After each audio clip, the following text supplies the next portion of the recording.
Hey, it's Ray with Sober Without God. And usually on Thursdays, I talk about deconversion or atheism, but today I'm talking about something different. There was a coach in Kentucky who was fired recently for using profanity and not the normal kind of profanity that you would expect to hear from a high school coach. But I'll leave a link below to the story. It was way over the top, and it was F bombs, every other word. And well, let's just say it was over the top. And one of his players, I think, recorded him. It was halftime of a game, basketball game, and they'd only scored, I think, 14 points. And he wasn't yelling, he wasn't shouting, but he was expressing his opinion with lots and lots of profanity. And I work in a sports medicine field. And so I've had this conversation with a lot of people about this coach getting fired. And he should have been fired for using that much profanity. But I've been asking a lot of people how they feel about, is profanity something that should be used in high school coaching or any level of public school coaching or private school coaching when you're working with kids. And I'd recorded a video about this with my own opinion, and then I had my mind changed by talking to some coaches. And I've talked to administrators and young coaches and older coaches, and I can honestly say I've had my mind changed over the subject. So really, it's an open topic for discussion. I think what I've learned with talking with some coaches over the weeks is that there are a lot of different coaching styles, and I've heard a lot, and I've been doing this for over 20 years, and I've heard pre-game speeches and post-game speeches, and I've heard just dry coaches, and I've heard fiery coaches. I've heard coaches, I know coaches who would never use any kind of profanity whatsoever, and I've heard coaches who cuss a lot. And I've even sat, I think the worst probably profanity tirade I've ever heard in my entire life was probably about 20 years ago. And this coach was known for his outbursts. And I was sitting in the room adjacent to where the coach was letting his team have it at halftime of the game. And I was sitting in the room with the principal, and he heard every word of it. And I looked at him like, are you going to do anything about this? And he said, they need to hear it, and it was frustrating. Um, I think there's a line that can get crossed. This is just me talking. I think there's definitely a difference between expressing your opinion and about how a kid's playing. If you're playing like crap versus you're a piece of crap, that demeaning a kid is never right, ever. And I think when a coach crosses that line, it's pretty dang serious. But I had my mind changed. I was I always thought the coach in the film and the video definitely should have been fired.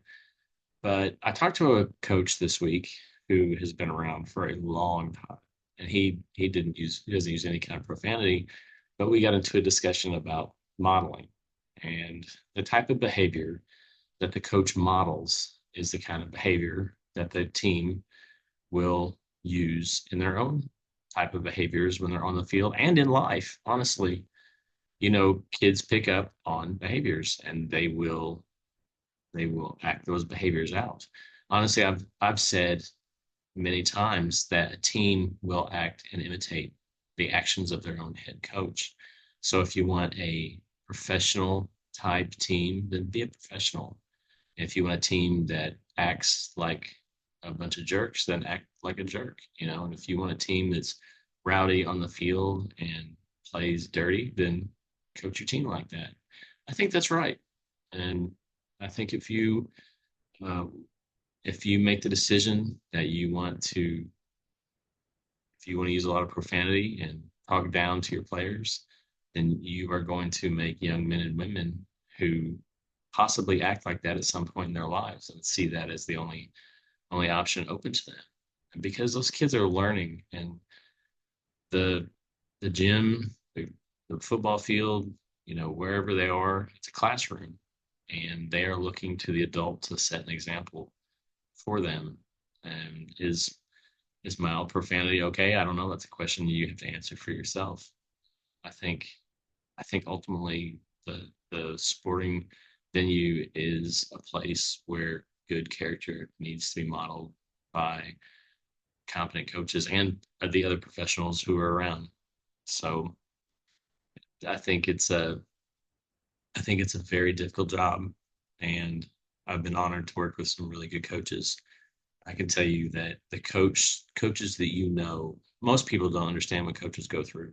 They go through a lot, and they had to deal with a lot of personalities. They had to deal with administrators who are usually great, parents. They have to deal with the kids, and they do it for just a small little stipend that the school can afford to pay them. And coaches are fantastic. And I can assure you that 99.9% of the time, your kids are in great hands. And I would also encourage you, if you have a kid who's playing a sport and you're concerned in any way about the way your child's being coached, go talk to the coach and talk to your child. Or if your kid's signing up for a sport before they play, go talk to the coach, ask them what their coaching philosophy.